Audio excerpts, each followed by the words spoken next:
Today we're talking with JP Coman, a husband and wife writing team here in Lafayette, Louisiana. J is John and P is Phyllis. Good morning. Good morning, Blair.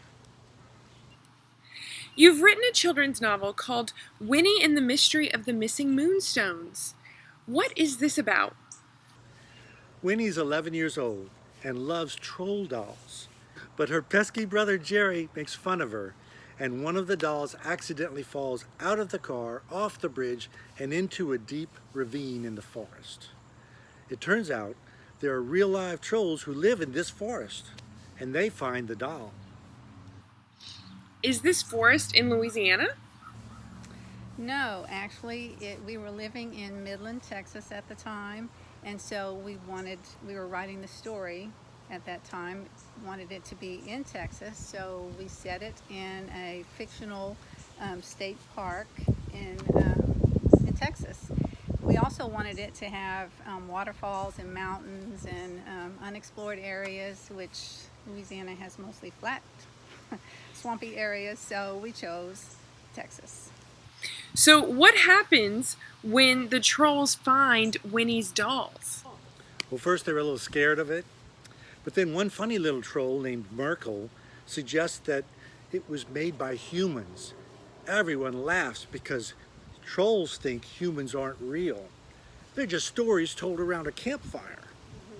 Mm-hmm.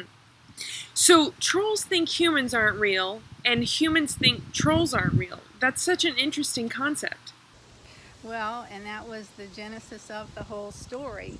We were at the time, on a long trip from West Texas to Louisiana, about a 14-hour trip, so the kids had their little things to do in the back of the car, and our youngest daughter, Julie, had her little troll dolls that she was playing with.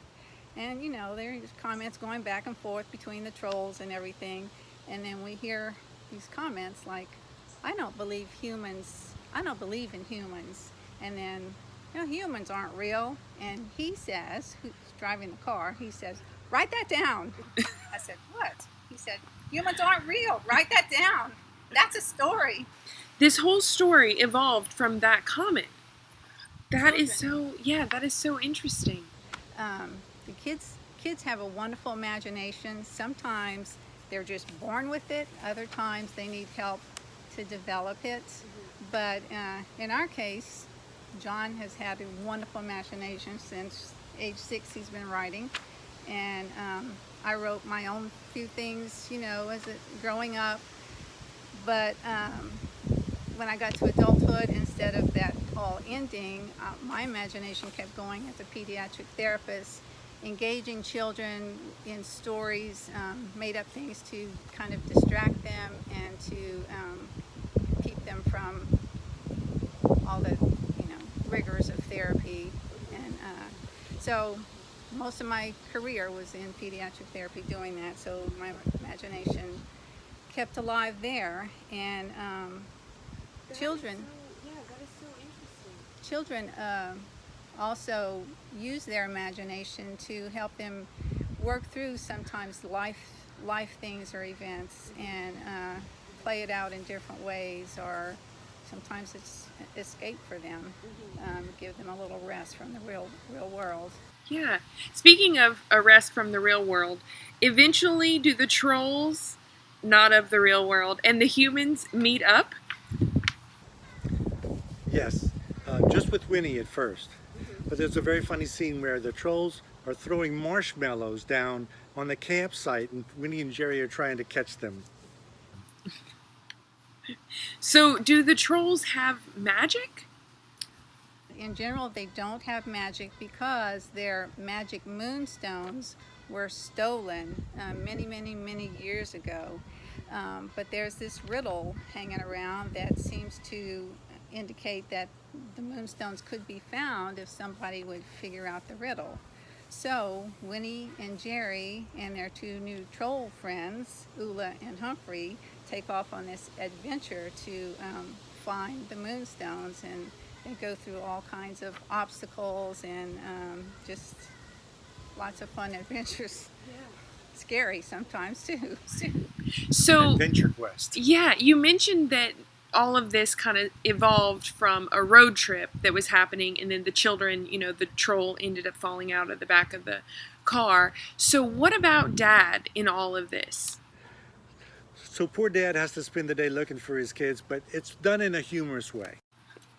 I shouldn't ask any more about the book. I don't want to give away any spoilers, but who is the book for? What age group? Well, any reader age 8 or up would really enjoy reading the book themselves, but from experience reading to our grandchildren, and we know that ages 5 to 8 love having the book read to them.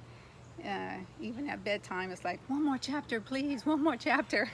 So, and then younger children and all the way up to adulthood enjoy the book. Wonderful.